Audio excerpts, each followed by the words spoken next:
Ẹ káàbọ̀ sí ìkànnì Yorùbá Entertainment Gist, níbi tí a ti ń mú àwọn ìròyìn Yorùbá àti àwọn ìṣẹ̀lẹ̀ ní ilẹ̀ adúláwọ̀ wá sí etí ìgbọ̀yìn. Ẹ máa bá wa ká lọ. Gbúdúgbò jábọ́ lálẹ́ yìí, ẹ gbọ́ wẹ́rẹ́wẹ́rẹ́ lẹ́nu mi láṣálẹ́ yìí. Ẹ̀yin tí a bá ti bá mi bọ̀ lórí ọ̀rọ̀ bàbá wa wòlíì, ìránṣẹ́ Ọlọ́run alààyè, gbajúgbajà wòlíì, bàbá wa wòlíì Olu Alo. Ẹ̀yin tí ẹ ti ń bá mi bọ̀ lórí ẹ̀, ẹ máa rí pé ìgbà tí mo kọ́kọ́ ṣe first program, mo sọ pé kíṣẹ́ ìránṣẹ́ má bàjẹ́, kí bàbá Olu Alo náà jáde fún àwọn èèyàn tí wọ́n ń béèrè pé ìyàwó wọn wà. Nǹkan àkọ́kọ́ tí mo kọ́kọ́ ṣe nìyẹn. Ẹlẹ́ẹ̀kejì, mo tún jáde, mo ní kí bàbá wòlíì Olu Alo táwọn náà sọ̀rọ̀ ní pé ìyàwó wọn wà. Ẹlẹ́ẹ̀kẹta tí mo ṣe, mo interview Olúfúnkẹ́ Òbé tó jẹ́ ẹ̀gbọ́n ìyàwó bàbá Olu Alo, àwọn náà sọ̀rọ̀. Ẹlẹ́ẹ̀kẹrin, mo interview màmá yẹn grandma ìyàwó Olu Alo, mo interview wọn ìyá Ìyábọ̀ Ìyá Èkìtì, mo interview wọn. Lálẹ́ àná, mo interview Mr. Kọ́láwọlé Tèmítọ́pẹ́, ẹ jẹ́ n sọ pé Pastor Kọ́láwọlé Tèmítọ́pẹ́. Ọ̀rọ̀ yìí ó bí ọ̀pọ̀lọpọ̀ nǹkan gan. Mo ṣẹ̀ fẹ́ sọ̀rọ̀ báyìí mo ṣẹ̀ fẹ́ sọ̀rọ̀. Ọ̀rọ̀ mi lálẹ́ yìí yóò lọ sí bí ọ̀nà tó pọ̀. Màá dé Christendom, àárín àwọn Kristẹni. Màá dé ọ̀dọ̀ bàbá mi wòlíì Olu Alo. Màá lọ sí ọ̀dọ̀ Rotimi Daniels. Màá dé ọ̀dọ̀ Kọ́láwọlé Tèmítọ́pẹ́. Màá dé gbogbo fámílì àwọn Ìyábọ̀. Màá dé fámílì wọn. Ẹni pé sẹ́lá láṣẹ lálẹ́ yìí. Ètò tálẹ́ yìí lè gùn, yóò sì pọ̀. Ẹ má jà tán ara wa jẹ. Yóò pọ̀. Kò síbi tí mi ò ní yà. Mo fọlọ́ ń búra. Ṣùgbọ́n tí n bá tó sáà kan, ẹ ti máa rí mo kọ phone call Sunday comment section Sunday program yìí. Àṣírí ńlá tú ẹ̀yin èèyàn lórí ọ̀rọ̀ Prophet Sam Olu Alo àti ìyàwó wọn. Ǹjẹ́ yín kan tẹ̀ ti rí fídíò ìyẹn fọ́nrán tí ń jà ìrìn káàkiri tí wọ́n táwọn ẹbí tó ń gbé jáde. Ẹ wò ó, fọ́nrán ilé tẹ́fẹ́ wò yìí, nǹkan kì í síbẹ̀ o. Tẹ́ bá ń gbọ́ pé nǹkan kì í ṣẹ̀ṣẹ̀ ràgó, fọ́nrán yìí gangan ló ń jẹ́ bẹ́ẹ̀. Ẹ súnmọ́ bí ẹ bá wọn nǹkan fìdílé, tàbí kẹ́ yá mi létí inú yín, kẹ́ bá ń fi kalẹ̀ sí, kẹ́ wá gbọ́ gbogbo làbárí ọ̀rọ̀, torí eléyìí tí mo gbé dé lónìí ó kún pọpọpọ ni o, nǹkan kì í síbẹ̀. Mo gbé ṣùgbọ́n káre fún Mr. White fún iṣẹ́ ribiribi tó ń ṣe lórí ọ̀rọ̀ justice for Ìyábọ̀ Òbé, torí wọ́n ń ṣiṣẹ́ takuntakun ni. Ẹ̀yin yẹn bá mi like, sì máa bá mi pín fọ́nrán yìí káàkiri lógúnlógún lọ́gbọ̀nlọ́gbọ̀n kó ba lè kan ọ̀pọ̀lọpọ̀ àwọn yẹn lára. Ẹ má jẹ́ ń dé ìnàpẹ́nu, ẹ jẹ́ ń sáré bá yín gbé fọ́nrán yìí wọlé kẹ́ farabalẹ̀ wá gbọ́ ibi tíṣẹ́ dé dúró gan lórí ọ̀rọ̀ Prophet Sam Olu Alo àti ìyàwó wọn pẹ̀lú àwọn mọ̀lẹ́bí. Àwa Kristẹni, ẹ̀yin Kristẹni, ṣé ń gbàgbọ́ ló ń tẹ́ ẹ gbé lọ́wọ́? Àwa Kristẹni, tó o bá mọ̀ ẹ́ gẹ́gẹ́ bí Kristẹni lóòótọ́, ṣé Jésù tó ń polongo yẹn ló ń polongo? Ó jẹ́ èmi lálẹ́ pé ọ̀rọ̀ máa bọ́ gan o. Ṣé Jésù tó ń sọ̀rọ̀ ń pa ẹ̀yẹn gangan sóò ló wà nù ọkàn ẹ́? Sóò ní nǹkan míì tó o fi mu lẹ́gbẹ̀ẹ́? Ṣé ìwà tó ń wù ṣé kìí ṣe tó lè tàpá sí Jésù tó ń lo gbàgbọ́ yẹn gan? Ẹ máa dáhùn nínú ọkàn tiẹ̀, máa dá mi lóhùn. Tó bá pé Jésù yẹn gangan ló gbàgbọ́, Míkì ẹ bá mi ṣí ẹ, ìyá ẹ funfun ẹ bá ń ṣí ẹ, ẹ bá ń ṣí ẹ ṣí àṣà náà mẹ́wàá inú mi á dùn. Ọ̀pọ̀lọpọ̀ Kìrìsìtẹ́nì lẹ́nìí ni wọ́n ti sọ ìpinnu. Ọ̀pọ̀lọpọ̀ ọmọ tó pera wọn ní ìránṣẹ́ Ọlọ́run, wọ́n ti pa ìlànà dà, wọ́n ti gbàgbé ìpè tá a fi pè wọ́n. Ọ̀pọ̀lọpọ̀ ti gbàgbé pé Jésù tó gbéṣẹ́ láwọn lọ́wọ́ yìí, ó ń bọ̀ wá bí àwọn léèrè láti ọjọ́ tásìkò bá tó. A rí ìránṣẹ́ Ọlọ́run tòótọ́ tó jẹ́ pé wọ́n dúró ti àgbélébù Jésù, wọ́n sì yẹsẹ̀ kò ń bẹ̀.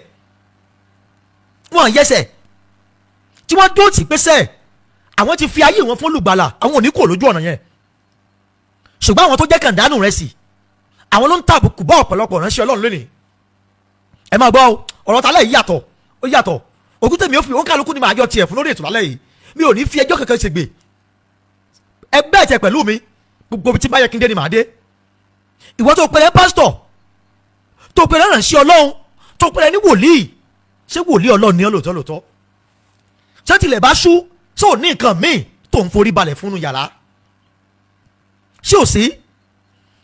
ṣé tí bàbá wa Joseph Ayọ̀délé Babalọ́lá ṣe rèé ṣé tí bàbá ṣe ṣe lélẹ́yìí torúkọ wọn ò ṣe parẹ́ dàsìkò yìí ṣé tí Mósè Orímọládé ọmọ tí wọn là ṣe sóhun tó fi ilẹ̀ rèé lẹ́yìn kérúbù kan ṣe yìí sóhun tí bàbá wa SBG Ọ̀ṣọ́fà ojú kò tì mí ọmọ àlàkẹ́ nílùú mẹ́kọ́ sóhun tó fi ilẹ̀ ó lẹ́yìn ọ̀pọ̀lọpọ̀ olùṣọ́ àgùntàn ṣe ṣé ẹ̀ ti máa tàbùkù àwọn ìpè tẹ́ ẹ fi ń ṣiṣẹ́ ìránṣẹ́ ṣé ẹ̀ ti máa tàbùkù ẹ̀ ò lẹ́sẹ̀ rí ọ̀pọ̀lọpọ̀ blọ́gà lẹ́nìí tí wọ́n jáde tí wọ́n sọ̀rọ̀ àgéèsí yìí torí pé ọ̀pọ̀lọpọ̀ yín ohun tẹ́ ẹ gbé lọ́wọ́ ẹ ò mọ̀ ohun tẹ́ ẹ gbé sọ́wọ́ ẹ ò mọ̀ the gravity of that calling. Adaba TV, God bless you my brother, thanks for the love ẹ ò mọ̀ gravity TV gravity ìpè yín ẹ ò mọ̀ o lè ṣe rí ọ̀pọ̀lọpọ̀ tẹ bá lọ Facebook lẹ́nìí wọ́n ní wọ́n mú pásítọ̀ kan wọ́n ká orí ìyẹ̀mọ́ lọ́wọ́ wọ́n mú ẹnìkan wọ́n ká orí gbálùmọ́ lọ́wọ́ wọ́n kẹ́gbá wọ́n ṣàgò pásítọ̀ kan ó pa àyàn kan torí owó ó pọ̀ ọmọ ìjọ ti Èkó tọjọ́ kìíní àná àgbọ̀n kankan pẹ̀ mọ́ báyìí tọ́pọ̀ ọmọ ìjọ torí 1.3 million naira. ẹ̀yin kàndánù rẹ̀ sì yìí ẹ̀yin náà ń fà á tí mo fi ń sọ̀rọ̀ sí ọ̀pọ̀lọpọ̀ ránṣẹ́ Ọlọ́run ẹ̀yin náà ń fà á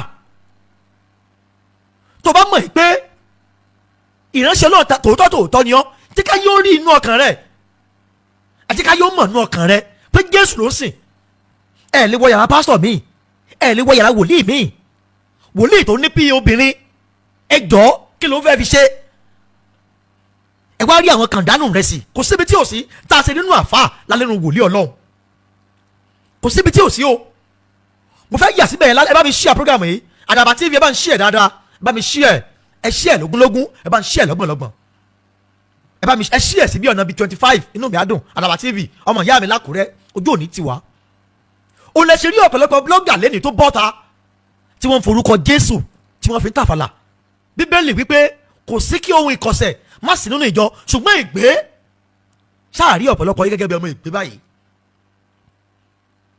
sáàrí ọ̀pọ̀lọpọ̀ yìí gẹ́gẹ́ bí ọmọ ìgbé ẹ wá jẹ́ kí wọ́n tàbùkù àwọn tí wọ́n dó sójú lànà tí wọ́n pa ìlànà Jésù dà tí wọ́n gbàgbọ́ nínú Bíbélì mímọ́ tí wọ́n gbàgbọ́ nínú ẹ̀ tójútójú tọkàntọkàn tí wọ́n sì ń ṣiṣẹ́ Olúwa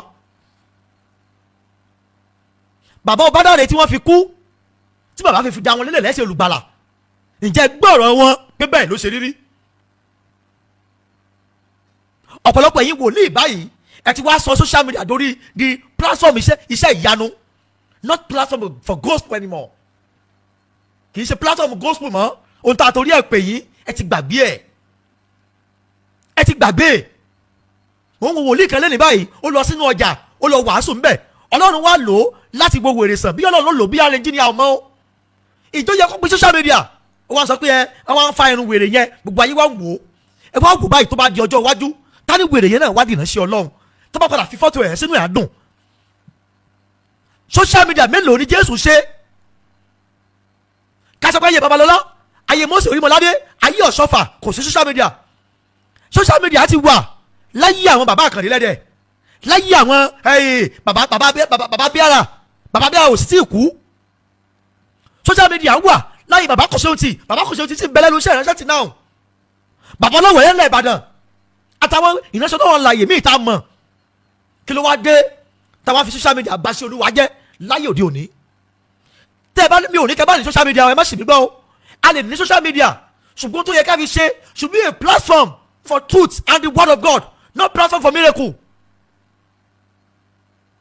kì í ṣe platform miracle kì í ṣóhun ìgbà tẹ́ bá fẹ́ gbọmọ ọ̀pọ̀lọpọ̀ àwọn pastors náà ni wọ́n ń ṣe arẹ́njí they will package everything wọ́n lọ sí ìlú kan wọ́n lọ ìsọjí mbẹ̀ wọ́n á ti kó àwọn tó máa bá wọn ṣe package yẹn dání wọ́n á ti fún wọn lówó what are you people doing are you preaching the gospel of God ṣé ń wàásù ọ̀rọ̀ Ọlọ́run social media tẹ́lẹ̀ ní tó yẹ kó jẹ́ pé o tó yẹ kẹ́ ẹ máa fi ṣe kẹ́ ẹ fi wàásù ìjọba ọ̀run kẹ́ ẹ fi bá wọn tó wà níjọba lórí ipò kẹ́ ẹ fi bá wọn wí ẹ ò ṣe yẹn àfi miracle every blessed day kí ló dé tó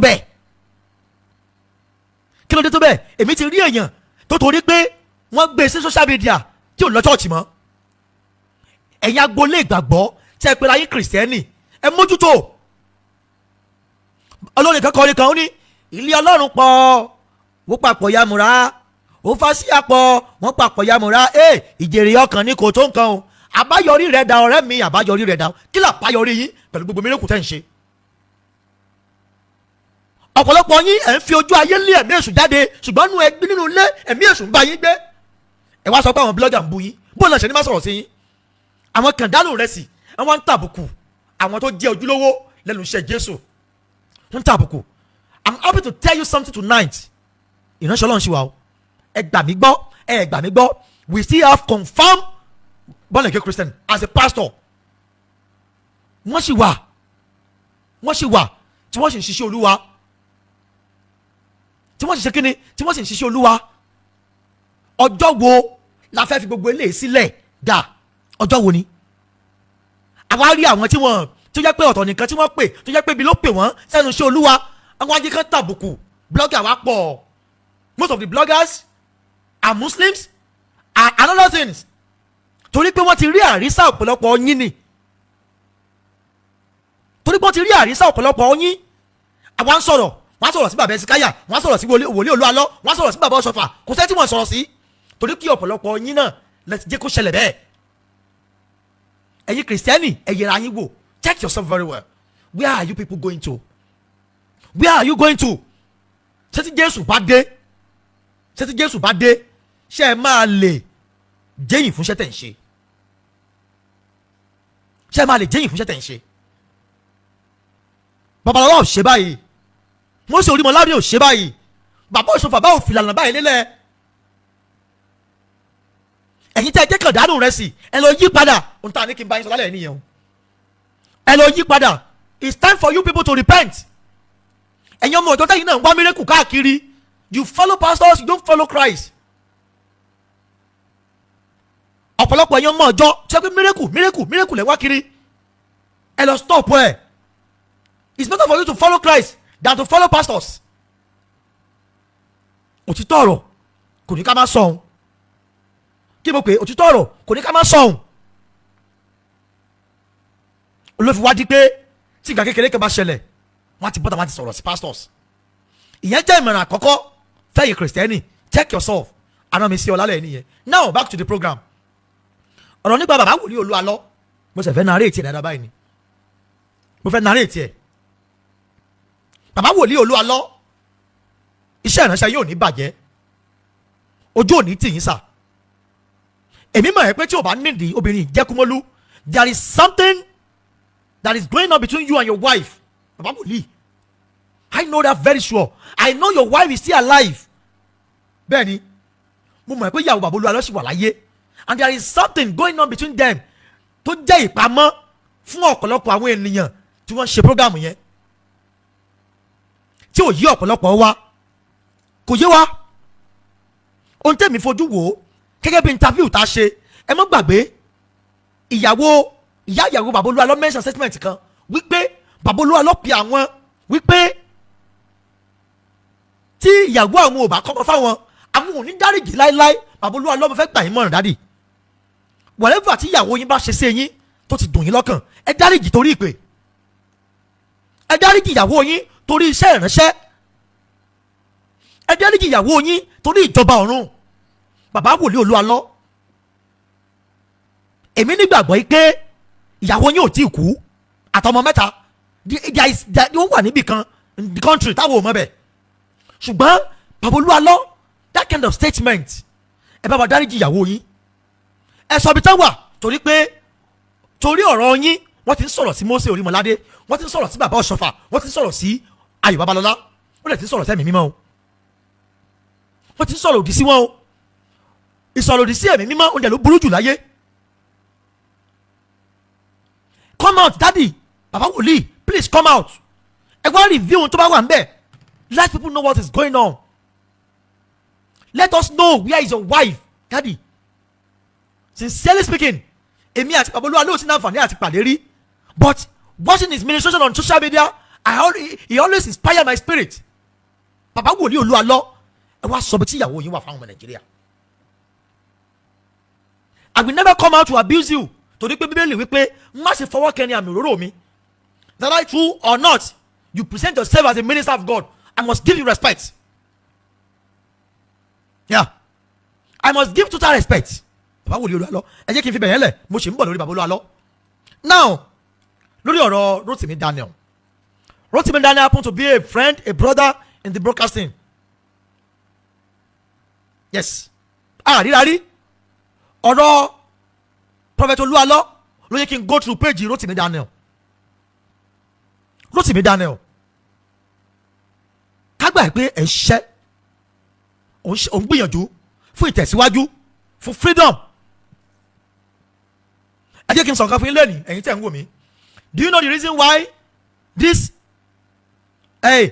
program tí Rotimi Daniel ń ṣe fún àwọn bàbá Olu Alo yìí tó fi dàbí pé àwọn èèyàn ò gbàgbọ́ is because of what you have been doing látẹ̀yìnwá nípa àwọn pastors. Rotimi Daniel ti sọ̀rọ̀ nípa bàbá Esikaya ó sọ̀rọ̀ nípa bàbá Ayọ̀ Babalọ́lá and so on like that. Ṣé gbogbo wọn náà lèèyàn bí ní. Ìgbà tí TB Joshua wà láyé ẹni èṣù ló ń lò ó ẹ wọ̀rọ̀ tó sọ sílẹ̀ ń sìn nígbà yẹn ṣé kò ń ṣe báyìí ní Israel àti Asia country ṣé kò ń ṣe báyìí. Ṣùgbọ́n gbà tí Rotimi Daniel advice for you tonight ni pé ẹ̀yin you only can never do this thing alone, it's not possible. Kò sẹ́ni tó fẹ́ gbowó ń bẹ̀ o. Ìgbà tí mo pe màmá ìyá ìyàwó Olu Alo àti Fúnkẹ́ Òbé ẹ̀gbọ́n ìyàwó ẹ̀ Rotimi Daniel instruct them not to attend to any broadcaster again. Let me tell you something that is different between a blogger and a broadcaster. I, MC Wise, I'm a qualified broadcaster. I'm not a blogger. I will never come online to blog anybody. I will stand on the truth. I do investigation day and night. Lórí ọ̀rọ̀ yẹn. That's why pé Rotimi Daniel ò strong tí wọn láti má jẹ́ kí wọ́n dá wa lónìí. Màá ti lọ to light lórí ọ̀rọ̀ yìí. Ó ní àwọn wòlíì kan lẹ́kìtì tí wọ́n pè mí personally tó fẹ́ sọ̀rọ̀ nípa kéèsì yìí but torí pé Rotimi Daniel ò fún wa láàyè láti lọ bá àwọn ìyá yìí lé. But if Rotimi Daniel can understand I, MC Wise, if you can work together, I believe a máa jọ rí òtítọ́ ọ̀rọ̀ yìí ni. Ikiko kì í dágbó ṣe Rotimi Daniel. Kíkò ń dágbó ṣe. I love you, I love your courage. I love your courage. If you can allow us to go into this matter, Rotimi Daniel, we are going to see light to this problem, to this matter.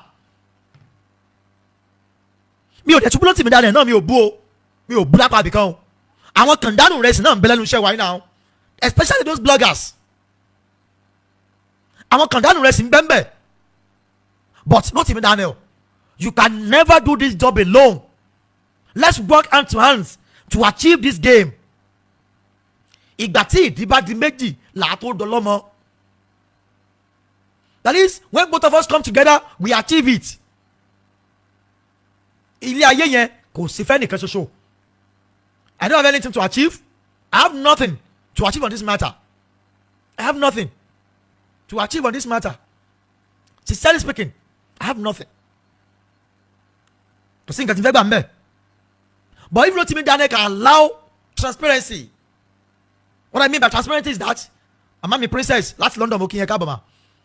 You know, if Rotimi Daniel can allow transparency on this matter, allow other presenters, other broadcasters to go on their investigation, ẹ máa rí kọ́lọ̀ yẹn máa nítumọ̀. Mo ní mi ò blame Rotimi Daniel torí àwọn kàndánù rẹ̀ sìkan náà wọ́n fàfẹ́ ní ìyẹn náwó. Ọ̀rọ̀ nípa Kọ́láwọlé Tèmítọ́pẹ́ tó ti tàbí lánàá. Let me tell you something tonight. Ẹ̀yin tí ẹ sọ pé mi pé mo ṣe pé wá mo mọ nǹkan tí mò ń ṣe. Mo mọ nǹkan tí mò ń ṣe o. Mr. Kọ́láwọlé Tèmítọ́pẹ́ wọ́n sọ máìdí wọn. Nínú ọ̀rọ̀ títí wọn yẹn náà ẹ má yẹ tẹ̀yìn jẹ àrífà àti mbẹ́ náà. Ó ẹ̀pù mi láti ṣe ọ̀pọ̀lọpọ̀ iṣẹ́ mi lẹ́nu ànánsẹ́ ni. I can't deceive you. Dáàdì mi máa sọ̀rọ̀ kan wọ́n á ní kò sẹ́ni tó wà láyé tí ò wúlò. Wọ́n ní tí èèyàn bá jẹ́yàn burúkú tó bá jẹ́yàn dáadáa tó ń ṣàánú ó máa nọ́ọ̀tà aládùúgbò yẹn. Yes, á nọ́ọ̀tà ń bẹ̀. Wọ́n ní bí ó bá sì jẹ́ lọ́dẹ orí tí ara rẹ̀ ò dá pé dáàdì mi sọ fún mi pé ọmọ tàbó mú gbógan tó jẹ́yàn burúkú dáàdì mi ní òun náà ní wúlò. Wọ́n á ń tọ́ bá lọ́mọ tó lé bí tiẹ̀ wọ́n á ní sọ fẹ́ kíkí ọ̀rẹ́ dàbí lágbájá kò sẹ́ni tí ò wúlò. Nínú ọ̀rọ̀ Kọ́láwọlé lánàá fọ́ọ̀tì tí wọ́n ní pé tí táṣe ń sọ̀rọ̀ tí ló ṣe ń bí wọn tó náà fi ń sọ̀rọ̀ nínú aggressive mind tí ò dẹ̀ yẹ kó rí bẹ́ẹ̀.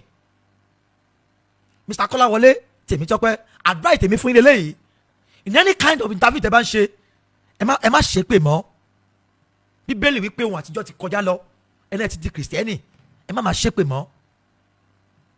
Èpè ò kì í ṣe nǹkan gidi. I will never come online to condemn you torí pé mi ò mọ̀ bọ́lá ṣe máa rí o àmọ́ bọ́lá ṣe máa sọ. Now bàbá wa Olu Alo ẹ jọ̀ọ́ torí Ọlọ́run ẹ jọ̀ọ́ torí Ọlọ́run ẹ jọ̀ọ́ torí Ọlọ́run ọ̀rọ̀ tó wà nílẹ̀ yìí ó ti ń jẹ́ kí wọ́n máa sọ̀rọ̀ sí àwọn kan nínú ìgbàgbọ́ yìí. Èmi sílẹ̀ tí ò lọ chọ́ọ̀chì mọ́ torí ìwà pásítọ̀ ni o, yes. Èmi sílẹ̀ tí ò lọ mọ́sálásí mọ́ torí ìwà àfà. Adẹ̀dá àwọn oníṣẹ̀ṣe tí wọ́n dá bẹ́ẹ̀ mo sọ fún yín lẹ́ni àwọn oníṣẹ̀ṣe tí ò dá. Ọ̀pọ̀lọpọ̀ yín tẹ̀ ń blame Rotimi Daniels torí pé Rotimi Daniels jó ń ṣẹ̀ṣe lẹ́sìn gbọ́dọ̀ nù ẹ̀gbọ́ àti torí pé àwọn nǹkan tó náà ti ṣe sẹ́yìn nípa àwọn Christian life. I'm a Christian ẹ ṣáà máa lè gba tèmi bọ́ báyìí. But if Rotimi Daniels can give us space to work hand to hand, we are going to get solution to this issue. I'm deep nípa àbútọ́ rẹ̀ lọ. Mo sì ní ọ̀pọ̀lọpọ̀ conversation kan lọ́wọ́ láti àwọn family àwọn Olu Alo láti àwọn family ìyàwó Olu Alo òbé tí mi ò tí ì fẹ́ nikẹ́ni. Kí n sọ fún yín lónìí mo sì ní lọ́wọ́. Mo rí pásítọ̀ wòlíì kan lẹ́kìtì tó jẹ́ pé chọ́ọ̀chì tí ìyá ìyàwó Olu Alo ń lọ ni wọ́n ń lọ. I have everything lọ́wọ́ mi ò tí ì fẹ́ anybody. But if Rotimi Daniels can allow us to be in one mind, èrè wájú ọ̀run wájú Ọlọ́run. Ẹni tó bá fẹ́ràn èèyàn máa fún yàn lówó. Ẹni tó bá fẹ́ràn mi kọ́ ló máa fẹ́ràn Rotimi Daniels. Bọ́bọ̀ náà ni wípé bàbá wòlíì Olu Alo ẹ̀yin tẹ́ ẹ bá sún bàbá ẹ bá mi bá bàbá sọ̀rọ̀. Èmi máa ń pè nǹkan kan wà ní ìpamọ́ tí ò yá wa kò yí àwa báyìí ṣùgbọ́n yí Ọlọ́run ó yí Ọlọ́run ó dẹ̀ yé bàbá Olu Alo ó yé àwọn ìdílé ìyàwó wọn. Ẹ má yẹn tẹ̀yìn jẹ kò ṣeé ṣe láti ọdún karùn-ún àwọn fámìlì Olu Alo náà kókù àwọn fámìlì ìyàwó Olu Alo náà kókù láti 5 years tẹ́ ẹ̀ ti rọ́mọ ẹ sì wá ń pariwo lọ́dún yìí. Ẹ̀yin náà wò ó ẹ̀yin gángan ìjà ti gbé gbèsè láti lọ police station bó ṣe kan torí mo béèrè ní interview yẹn bẹ́ẹ̀ wọ́n ní kò sí ní tó jọ. Ẹ̀yin tẹ́ wà online pẹ̀lú mi láṣálẹ́ yìí ẹ bá wa share program ẹ bá wa share dáadáa ẹ bá mi share program dáadáa. Fẹ́yìn tẹ́ bá fẹ́ pè mí lórí ètò láṣálẹ́ nọ́mbà tó wà lójú screen yẹn oníkẹ́ ẹ pè sí nọ́mbà tó wà lọ́dà comment section yìí oníkẹ́ ẹ ṣe bẹ́ẹ̀ kẹ́ pè mí sí oní màá fi bá àwọn ọmọ Nàìjíríà sọ̀rọ̀ lálẹ́ yìí tí màá sì gbé yín sí live.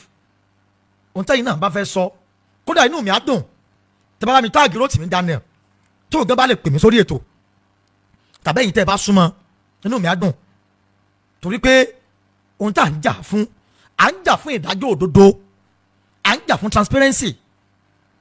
Kò sí tọ́fẹ́fẹ́ nìkan ní wọn báyìí tó lè là wá kò sí ìtọ́fẹ́fẹ́ nìkan báyìí tó là wá ọ̀tàbá kan tara wa jẹ lókù kò sí. Ṣùgbọ́n Ọlọ́run tó ní ẹ̀mí ó ti mọ tó kálukú máa jẹ ó ti mọ̀ ó dẹ̀ ti mọ tó kálukú ó jẹ láyé Ọlọ́run ti mọ̀ kò sẹ́ni tí ò ní jẹ́ nǹkan nẹ́tíwọ̀kì yẹn bad bẹ́ẹ̀ ni nẹ́tíwọ̀kì yẹn Nàìjíríà nẹ́tíwọ̀kì ni o ẹ jẹ́ ká tún change ẹ̀wò náà ẹ jẹ́ ká change ẹ̀wò náà ẹ má bínú fẹ́yìn tẹ́ bá ń wò mí o Ọlọ́run ló ń bọ̀. Ọ̀gá ni wọ́n jẹ́ ẹ̀tẹ́ tí kẹ́ wá gbọ́ ìkànnì tó pójú owó YSFM online radio ọ̀gá ni wọ́n jẹ́ àní kẹ́tẹ́ tí kẹ́ wá gbọ́ ìkànnì olóyin mọ́mọ́ YSFM online radio ọ̀gá ni wọ́n jẹ́ native programs love shows ògbẹ́yìn ọ̀gá ni wọ́n jẹ́ ẹ̀tẹ́ tí kẹ́ wá gbọ́ ìkànnì olóyin mọ́mọ́ YSFM.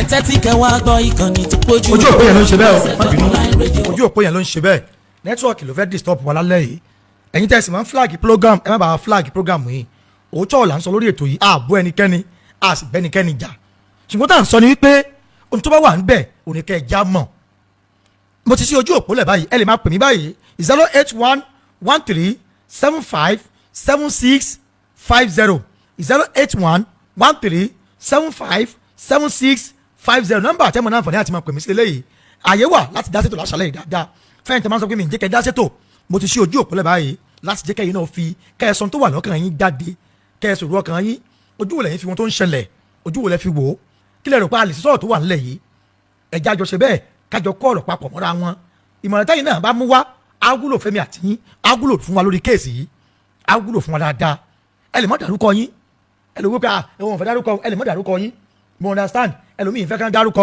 ẹ mọ́ dárúkọ yín bẹ́ẹ̀ bá fẹ́ dáa ẹ bá sì wòye pé òótọ́ wà lẹ́nu yín láti dárúkọ yín náà ẹ dárúkọ yín ṣùgbọ́n tèmi mọ̀ ní pé ẹ̀yin ìdílé Olú Alo, ẹ̀yin ìdílé Ìyábọ̀ tẹ́ ẹ mọ̀ òtítọ́ nípa ọ̀rọ̀ yìí ẹ̀yin náà má dákẹ́. hello ìpè kan wọlé síbí. hello sir. ẹ káalẹ́ sir. ẹ káalẹ́ sir. yes sir. ìlú wo lẹ ti ń pè mí sir.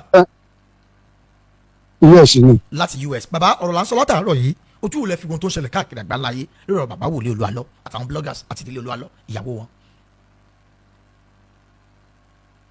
sẹ́rí tẹ́mi mọ̀ ni pé bíbélì wípé ẹ̀rí Olúwa ó dáni lójú ẹ̀rí ènìyàn ó lè má dájú ọ̀tọ̀ ní fáàtì ọ̀tọ̀ ní tútù wọ́n máa ń lọ̀pọ̀ mọ́ra wọn ni.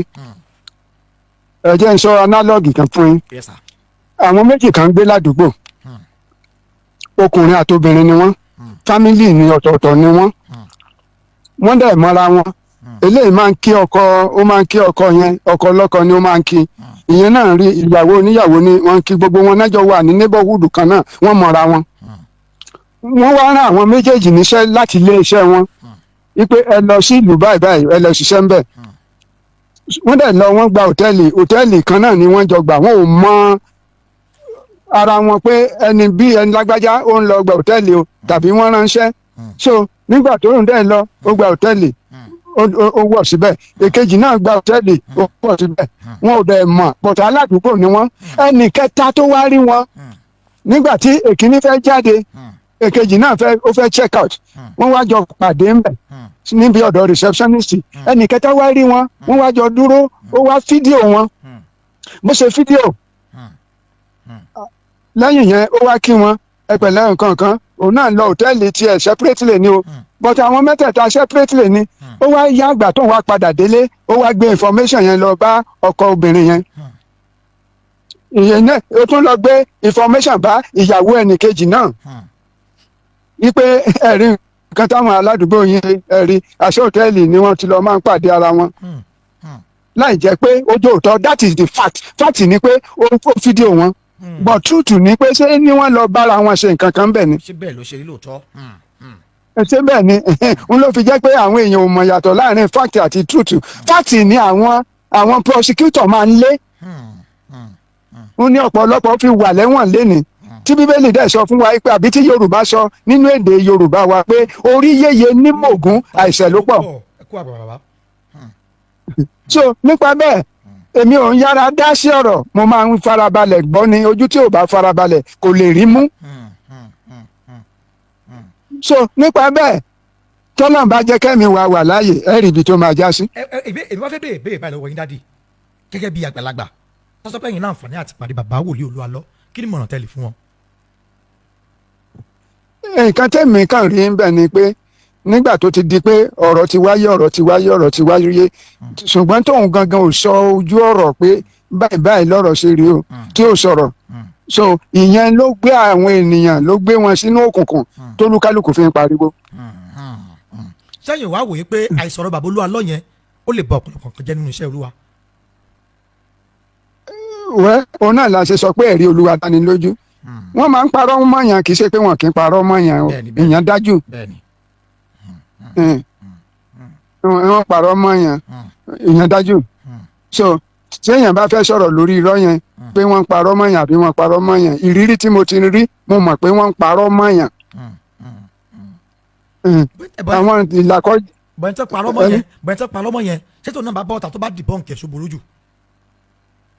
sẹ́ni tán pa n ló fi jẹ́ pé èèyàn gbọ́dọ̀ kíyèsára dáadáa wọ́n ní kéèyàn ò ta kété sóhun gbogbo tó jọ ibi téèyàn ò bá ti ta kété sí nǹkan tó jọ ibi náà máa pè é.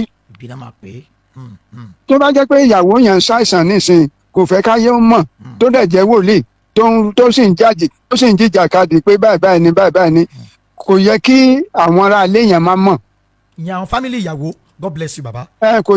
kò yẹ kí wọ́n máa mọ̀ wọ́n gbọ́dọ̀ mọ̀ tó ṣẹlẹ̀ sọmọ wọn tó fi jẹ́ pé tó bá dẹ̀ wá jẹ́ pé mọ̀mọ́ yẹn gangan ìyá àgbàlagbà ṣe mọ̀ pé téèyàn bá ti dàgbà oríṣiríṣi behaviour ló máa ń wà. so nípa bẹ́ẹ̀ tí ìyá wọn á sọ pé ẹ má dá ìyá wọn lóhùn náà máa sọ. wọ́n á dẹ̀ sọ̀rọ̀ yẹn wọ́n á sọ̀rọ̀ yẹn ní kọ̀rọ̀ wọ́n á dẹ̀ parí ẹ̀ síbẹ̀. ṣùgbọ́n ẹni tí bí tó ń ṣe tó ń mú gbogbo èèyàn tó ń kó èèyàn pọ̀ tó ń ṣépè nísìn tó ń sọ pé olórí burúkú ni gbogbo wọn, gbogbo àwọn pásítọ̀ mélòó ló lórí burúkú, pásítọ̀ mélòó ló ń ṣe irú ẹ̀, kì í ṣe gbogbo èèyàn. dádì ṣe àjọ bẹ̀rẹ̀ ètò yìí sà. ẹni. ṣé ẹ bá mi bẹ̀rẹ̀ ètò yìí bẹ̀rẹ̀. mi ò bá ń bẹ̀rẹ̀ ètò ní bẹ̀rẹ̀ mi ò bá ń bẹ̀rẹ̀. ohun tí mo fi bẹ̀rẹ̀ ètò ni wípé àwọn kàndánù rẹ̀ sí pásítọ̀ àwọn ló ń tàbùkù bá àwọn ojúlówó. kò lè ṣaláìmọ́ rí bẹ́ẹ̀, kò lè ṣaláìmọ́ rí bẹ́ẹ̀. ṣe rí i pé iṣẹ́ tí wọ́n pè níṣẹ́ mi ó yàtọ̀ fún iṣẹ́ tara. ẹni tó dẹ̀ ń sọ ẹni tó ń sọ pé wọn ò níṣẹ́ ọ̀lẹ ni wọ́n ọ̀lẹ, iṣẹ́ pín sí oríṣiríṣi.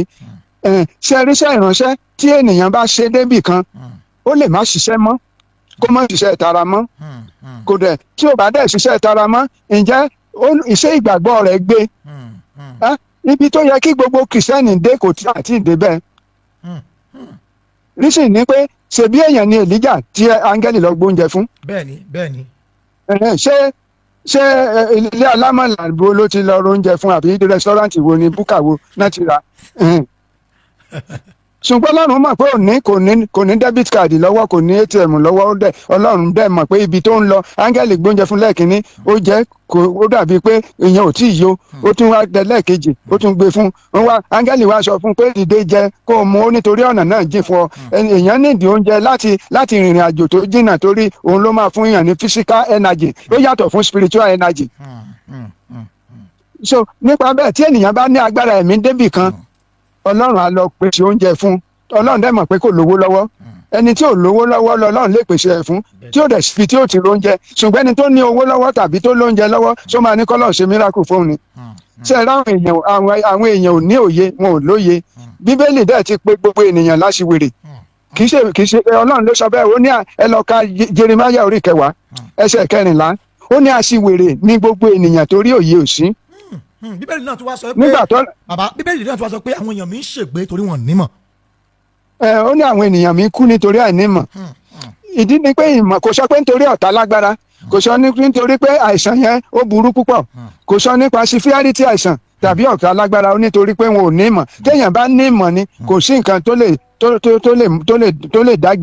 dá ní ìdágìrì jàre, kò sí nǹkan tó lè dá ní ìdágìrì. so nípa bẹ́ẹ̀ ṣùgbọ́n lórí gbogbo èyí yìí gbogbo àwọn wòlíì tó ti sọ̀rọ̀ tèmi ti gbọ́, èmi ò lọ sórí blogger òkè wa máa fọ́ fatafata gbogbo àwọn tó ti sọ̀rọ̀ tán ṣáìdì Olu Alo, ẹni tó ṣáìdì Awíkonko, ẹni tó ṣe kínní àti wòlíì tó sọ̀rọ̀ tóun náà tún wá ní òun apologize. ṣé gbogbo yẹn ṣé wọ́n gbọ́ ẹ̀rí látẹnu Olúwa náà ṣe ní ẹ̀rí Olúwa dáni lójú? ta ló lọ béèrè lọ́wọ́ Ọlọ́run nínú gbogbo wọn pé ṣé nǹkan tó ń lọ èso rí bẹ́ẹ̀ àbí ò rí bẹ́ẹ̀? ṣebí tọ́nà bá rújú ṣebí wòlíì ń tọ̀ lọ. wòlíì dàbí ẹnjìníà ni, wòlíì dàbí ẹnjìníà tó wà nílé iṣẹ́ ní fátìrì ńlá.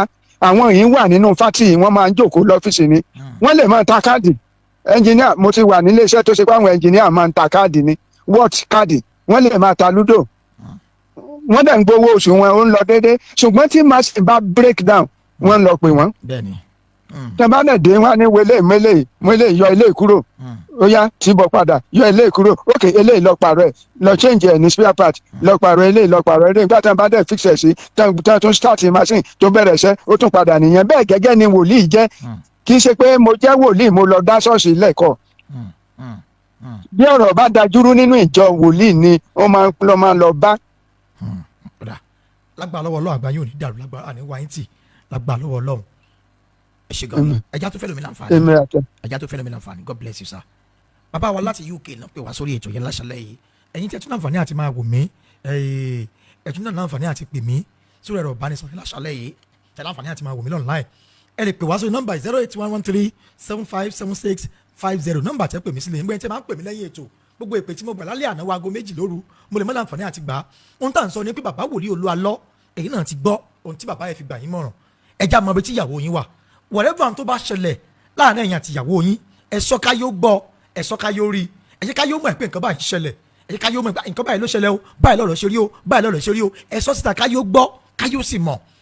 torí pé ọ̀rọ̀ yìí ìpè kan fẹ́ wọlé síbí yìí, ọ̀rọ̀ yìí ti ń takú ọ̀pọ̀lọpọ̀ nǹkan, ó ti ń bí ọ̀pọ̀lọpọ̀ nǹkan lẹ̀, ó dẹ̀ ti ń fa ọ̀pọ̀lọpọ̀ ọ̀rọ̀ jáde táwọn èèyàn ń ṣe bẹ́ẹ̀ tí wọ́n fi ń tàbùkù bá gbogbo àwọn ìránṣẹ́ Ọlọ́run alààyè. ẹ̀yin náà sì mọ̀ ẹ̀yin náà ka bíbélì torí pé olólùfẹ́ ọ̀rọ̀ Ọlọ́run ẹ̀yin náà jẹ́ olólùfẹ́ ọ̀rọ̀ Ọlọ́run. hello. hello. ẹ káalẹ́ o. ẹ kó ètò sá. ẹ ṣe gan ni orúkọ yín láti bẹ̀rẹ̀ tí ń pè mí sá. láti UK ni sá. láti UK lẹ́yìn náà tí ń pè mí ó yá àmọ̀ pẹ̀lú ọ̀rọ̀ tá à ń sọ lálẹ́ yìí ojú wo lẹ fi wò ó. gẹ́gẹ́ bí nǹkan tó ń ṣe lọ́wọ́ yìí tó dáa ni and then àgbájọwọ́ la fi sọ̀yà if there could be collective word kẹjọ sowọ́pọ̀ kíyà the main point ni pé kíyà ti rí kó ti rí ọmọ ẹ̀ láyàtọ̀ láfíà. God bless you. So kíyà ti rí ọmọ ẹ̀ láyàtọ̀ láfíà ni is the goal of everybody. bẹ́ẹ̀ni. kíyà ti rí ọmọ ẹ̀ kí gbogbo nǹkan tó wà because ìyá yẹn ni kókó kó ti rí ọmọ ẹ̀ so ọlọ́dẹ̀rọ̀ yẹn lọ́wọ́ èmi nígbà pé ẹ̀yin àti Mr. Rotimi ẹ máa dọ̀rẹ́ ẹ máa ṣiṣẹ́ yìí wọ́n yẹn ṣe ti gba Timothy gba ẹ. ṣẹ́ni ọ̀rọ̀ Timothy tẹ́ sọ yìí odidi oṣù bíi 6 láàfin ló sọ nílà lórí oko ṣẹ́ni Oríyọmí Musa tẹ̀ ń wò yẹn tó jí ọ̀gá ló jẹ́ lẹ́nu fún àwọn lẹ́nu iṣẹ́ yìí nípa àbìkan àjọ ń sọ̀rọ̀ àdẹ̀jọ́ communicate wọ́n á bẹ̀rẹ̀ pé ibi tẹ́yìn lọ kí ló ń tẹ́ rí ń bẹ̀ ibi tẹ́yìn lọ kí ló ń tẹ́ rí ọwọ́ àkó papọ̀ ẹ̀dẹ̀ rí pé gbogbo ẹ̀ yọrí sí ibi tá a fẹ́ kó yọrí sí so Ọlọ́run ló mọ̀ ní àjọ̀dá láyé tó dẹ̀ ṣe máa rí ohun tẹ́ ẹ̀ ń sọ báyìí ni pé kí Rotimi dánú ẹ̀ kó fààyè gba collective friend ká lè ṣiṣẹ́ papọ̀. agbára Ọlọ́run ẹ mọ̀ pé bọ̀dá Rotimi náà máa wo show yìí lọ́wọ́lọ́wọ́ iṣẹ́ táwọn náà ti ṣe iṣẹ́ tó ní bàjẹ́ ni because àwọn ló tọ̀ mọ́lẹ̀ tó gbé mọ́lẹ̀ jáde and inú mi lè dùn pé you guys are ready to support and to help and then láti help wọn lágbára Ọlọ́run ìfẹ́ yín àìjọ you guys will work together ọkọ̀ mi balẹ̀ yẹn because mo rí iṣẹ́ takuntakun tẹ́ ń ṣe lórí Kọ́láwọlé bẹ́ẹ̀ ṣe interview ẹ̀ tẹ́yẹ because ó fẹ́ da ẹjọ́ yẹn rú ni dídá guy ó fẹ́ da ẹjọ́ yẹn rú but Ọlọ́run ló gbà fún ó fẹ́ da ẹjọ́ but adúpẹ́ pé ẹ̀yin náà ẹ kópa lé lórí kí ni má bàa dàrú because kò sẹ́ni tó lè dọ́dọ̀ ìyá yẹn tó ní nífẹ̀ẹ́ ìyá yẹn àbí tó ní sọ pé òun náà ní ìyá náà olóbì ilé náà gbọdọ̀ ṣẹlẹ̀ lágbègbè àdúgbò òun máa jà ṣùgbọ́n iṣẹ́ ti ń lọ lágbára lọ gbogbo ẹ máa bọ́ sí ẹ kò ṣe we really appreciate your work we really appreciate it. God bless you sir. ẹ kú ètò God bless you sir we really appreciate it. ẹ ṣe gan ni láti UK ẹ kú ètò sir. àwọn èèyàn wa láti UK ń pè ẹ̀yin náà ní àǹfààní àti pè mí sórí ọ̀rọ̀ ìbánisọ̀rọ̀ tẹ́sí ń gbọ́ yẹn ohun tí mò ń sọ́bọ̀ ni wípé bàbá Olu Alo mo fi pè bẹ̀yìn àmọ́ ìpínlẹ̀ ọlọ́ba yẹn wà ní Europe country lọ fún sọjí àmọ́ bẹ́ẹ̀ bí ẹ lọ fún sọjí báyìí ṣùgbọ́n kò sí nǹkan tí ẹ lè ṣe mi tí ẹ wà yẹn ohun tó bá sì wà ńbẹ̀ tí ìyàwó yín ṣe fún yín tẹ́ ẹ fi sọ gbólóhùn yìí pé tí ò bá kọ́ ọmọ yín wá láàrin ọjọ́ mẹ́ta ẹ ní gbàmọ́ láéláé nǹkan kan ló débẹ̀ ọ̀rọ̀ kan lẹ sọ débẹ̀ nǹkan kan ló bí gbólóhùn yẹn jáde èmi mọ̀ bẹ́ẹ̀ bí nǹkan kan ló bí gbólóhùn tẹ́ sọ yẹn jáde nǹkan kan ló bí golden crown here God bless you ẹ ṣé o àmọ́ ẹ pé nǹkan kan ló bí Abíọ́lá Òjó ẹ ṣé fọlọ́run ṣọ́ọ̀tù Olúlọpẹ́ ẹ ṣé gan ni nǹkan kan ló bí ọ̀rọ̀ yẹn jáde ọ̀rọ̀ yìí sì rèé ó ṣókò fún àwọn Nàìjíríà ẹ má gbàgbé pé tó ṣe ń ṣe bẹ́ẹ̀ ó ṣe ń tẹ̀síwájú mo dẹ̀ mọ̀ pé lágbára lọ́wọ́ Ọlọ́run aláàánú bá wa tàn mọ́lẹ̀ sọ̀rọ̀ tó wà nílẹ̀ yìí ẹ̀yin wòlíì kan sì wà táyì náà ń jáde tẹ̀ ń sọ̀rọ̀ sí bàbá Olu Alo tí bàbá Olu Alo ló ń sọ lẹ́nìí o ẹ̀ mọ̀ tó máa sọ ń gba tí ń lọ́la o àwọn onímọ̀ wọn jẹ́ oyé wa pé àwọn onímọ̀ gbá òun gbọ̀wọ́ ọ̀pọ̀lọpọ̀ yín náà ìjó lóòótọ́ ẹ̀ ń fi afẹ́ ní ìyẹn create space lórí Facebook page ni ẹ̀ wá bọ́ta ẹ̀yin náà wá gbà kan rí ẹ̀ wá ń sọ oríṣiríṣi vision àti wòlíì tó sọ pé South Africa máa win àwọn náà ń sọ̀rọ̀ ọ̀rẹ́ mi ṣubú ojú òtì mi ìwọ gangan lójú tì èmi gangan lójú tì nìyẹn ẹ jẹ́ àjọ pawọ́pọ̀ kájọ parí ọ̀rọ̀ yìí kó lè bá lọ sí tó yẹ kó lọ kó lè bá débi tó yẹ kó lọ torí pé ilé ayé tá a wà yìí tí ìyá ẹ̀ bá ti rọ́mọ wọn kò sí ní ta fẹ́ sọ lórí ọ̀rọ̀ yìí mọ́ ìjà mọ̀ nígbà tí ìyá ẹ̀ bá rọ́mọ tí Rotimi Daniels bá tún wá jáde àti ó lè sọ pé èèyàn bí Rotimi Daniels bẹ́ẹ̀ ni tí ìyá bá ti rọ́mọ báyìí tá a rọ́mọ tá a rí Ìyábọ̀ Òbé ìyàwó Olu Alo àtọmọ 3 ẹjọ́ kí ló tún kù téèyàn fẹ́ gbà lórí ọ̀rọ̀ yìí mọ́ kò sí nǹkan téèyàn fẹ́ gbà bẹ́ẹ̀ mọ́ kò sí ní ta fẹ́ gbà bẹ́ẹ̀ mọ́ èmi ò ní ẹ̀bà wá sórí ètò láti wá sọ̀rọ̀ bí sẹ́nikẹ́ni láyé wọn kọ́ mi ń ṣẹ̀yẹ bẹ́ẹ̀ ọdún 17 rèé 17 years rèé tí mo ti ń fi microphone tó wà níwájú mi jẹun ẹ wá yọ 17 years kúrò nu ọjọ́ orí ẹlòmíì ẹ wá sí 17 years mọ́jọ́ orí mi that is mo mọ protocol tó deṣẹ́ yìí mi ì ní bá wá sórí social media láti wá búlì ẹnikẹ́ni láyé mi ì ní ṣe o láyéláyé mi ì ní dẹ́wò bàbá wòlíì Olu Alo ẹ̀yin tẹ́ bá súnmọ́ bàbá yìí ẹ bá bàbá wòlíì sọ̀rọ̀ tọ́mọ náà bá sọ̀rọ̀ jáde ó dá o nǹkan báyìí nǹkan báyìí nǹkan báyìí báyìí ló ṣe lọ o báyìí ló ṣe rí o báyìí ló ṣe rí o ẹ máa rí pé kò ní sí wàhálà kò ní sí ní tó jẹ́ ìdààmú yìí ẹ jẹ́ kí n tó wá gba Rotimi Daniels ní ìmọ̀ràn kan láṣálẹ́ yìí ẹ má gba àwọn distraction láàyè face the matter tó ń ṣe lọ́wọ́ yìí Mr. Rotimi Daniels ẹ fèsì ẹ kọ́láwọlé sọ báyìí kọ́láwọlé ṣe gbá kankan àtàmẹ̀dó ṣe kíní kan ẹnìkan ṣe kíní kan ẹnìkan ṣàwo ẹnìkan ṣe kó bàbá sásùn blogger kan bú mi lánàá ó ṣe báyìí ó ṣe kíní kan kankan ẹ fèsì gbogbo ẹ fìyẹn lẹ̀ let's go to reality and let's be sincere with ourselves ká wà sincere ẹ jẹ́ máa ṣe bẹ́ẹ̀ ká máa lọ láṣálẹ́ yìí ẹ follow one page yìí ẹ lè bá mi sọ lórí WhatsApp lórí nọ́mbà yìí nọ́mbà tẹ́ fi bá mi sọ lélẹ́ yìí màá gbé ojú screen báyìí ìyẹn ní WhatsApp nọ́mbà tá a fi jọ sọ̀rọ̀ WhatsApp ó lè kó lójú screen yìí tó wà lójú screen yìí 07031857277 07031857277 nọ́mbà tẹ́ fi bá mi sọ lórí WhatsApp nìyẹn WhatsApp nìkan ni o 07031857277 ojú òní tèmi àti lágbà lọ́wọ́ Ọlọ́run bàbá wòlíì Olu Alo ìmọ̀ràn ńlá mo fún yín láṣálẹ́ yìí ẹ sọ̀rọ̀ jáde kí ló tó wà láàrin àti ìyàwó yín tó fi rí bẹ́ẹ̀ ẹ kàn tí ẹ sọ ń gbólóhùn kan kí gbogbo ẹ sì lọ torí pé àwọn kan dánù rẹ̀ sí tó wà tó jẹ́ pé ohun tó ní lọ́kàn tọ́pọ̀lọpọ̀ wọn lọ́kàn láti bá ṣe Olúwa jẹ́ ká má bàa lágbára lórí iṣẹ́ Olúwa o ojú òní tiwa á tún pàdé lọ́la lágbára lọ́wọ́ Ọlọ́run àtẹ̀mí àtẹ̀yìn ìbànújẹ́ ó kéré ó tóbi kò ní ṣẹlẹ̀ sí wa o Ọlọ́run ẹ̀mí mímọ́ adúpẹ́ fún tàṣálẹ́ yìí o a fẹ́ lọ sùn báyìí mọ̀jà tó jóun tó jókòó o mọ̀jà sì jẹ mọ̀jà sì mu aláàánú mọ̀jà òfin wálẹ̀ o ó dàárọ̀ o ó dọ̀sán ẹ̀kú iṣẹ́ òní o ẹ̀yin tí ẹ̀ sí Nàìjíríà.